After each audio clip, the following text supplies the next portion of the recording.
चमचमीत कुरकुरीत स्पेशली श्रावणामध्ये जास्त बनवली जाणारी कोथिंबीर वडी.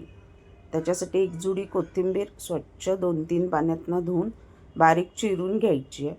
कोथिंबीर वडीमध्ये ना बऱ्याचदा बाहेर विकत घेतो त्या बेसन जास्त असतं, नुसतं बेसन बेसन लागतं. पण अशावेळी आहे ना कोथिंबीर जास्त घ्या आणि तेवढंच बेसन घ्या ज्याच्यामध्ये ते बाइंड होईल. कोथिंबीर म्हणजे वडीसाठी जी गरजेचं आहे बाइंड होणं तेवढंच. याच्यामध्ये आता हळद पाव चमचा, जिरं पावडर, धना पावडर अर्धा चमचा घातला आहे. गरम मसाला पावडर मी पाव चमचा घातला आहे. घरगुती गरम मसाला पावडर आणि चमचमीत एक छान अशी टेस्ट येते. त्याच्यानंतर सफेद तीळ घातले 2 टेबलस्पून. सफेद तीळ तळल्यानंतर आहे ना फ्राय केल्यानंतर कुरकुरीत दाताखाली आल्यावर मस्त लागतात.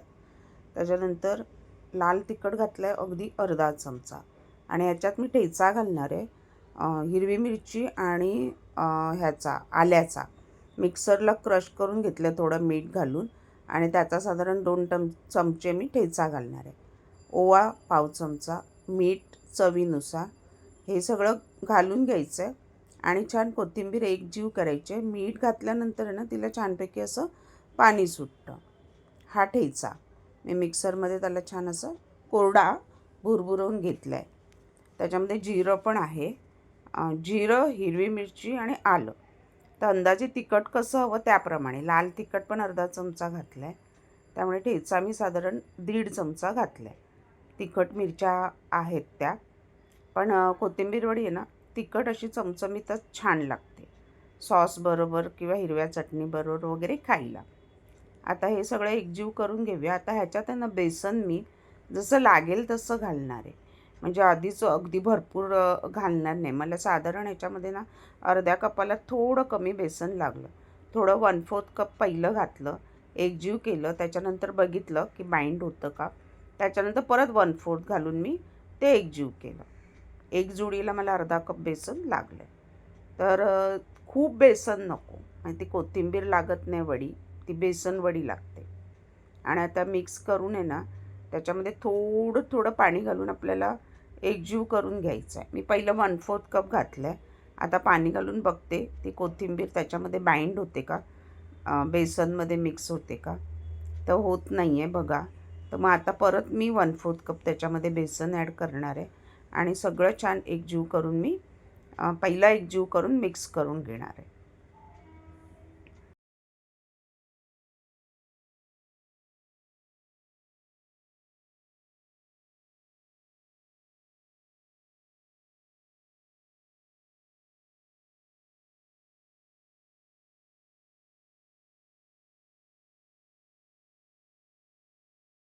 एकजीव झाले. आता दुसरं म्हणजे आहे ना ह्याच्यात भरपूर पाणी घालून पातळ नाही करायचं. भरपूर पाणी घालून पातळ केलं की ती कोथिंबीर वडी कुरकुरीत होत नाही. त्याला जेवढं लागेल तेवढंच पातळ करायचं आहे. बघा मी ज्या पद्धतीने पातळ केले ना तेवढंच. आणि ताटाला तेल लावून त्याच्यात ते थापायचं आहे. म्हणजे गोळा घट्ट पाहिजे, एकदम घट्ट पण नाही, नॉर्मल असा तो आपल्याला घट्ट पाहिजे. खूप असं ते पाण्यासारखं पातळ करून पण कोथिंबीर वडी बनवतात आणि ती वडी मग चिवट लागते, कुरकुरीत होत नाही. आता मी छोटी छोटी ताटं घेतली आहेत. एकीकडे चाळण ठेवून त्याला स्टीम द्यायला एका कढईमध्ये चाळण ठेवून पाणी गरम करायला ठेवलं आहे. आणि दुसरी टीप, ज्या मांड्यात स्टीम करायला ठेवणार ना ते चांगलं पहिलं उकळलेलं पाहिजे. म्हणजे ताटामध्ये हे बॅटर हे केल्यानंतर थापल्यानंतर ते गरम गरम ह्याच्यातच स्टीम करायला टाकायचं आहे आणि फक्त 10 मिनटं त्याला स्टीम करायचं आहे. बाकी बस जास्त 15-20 मिनटं स्टीम केलं की ते वातड होतं आणि परत त्या तळल्यानंतर वातड लागतात, कुरकुरीत होत नाहीत.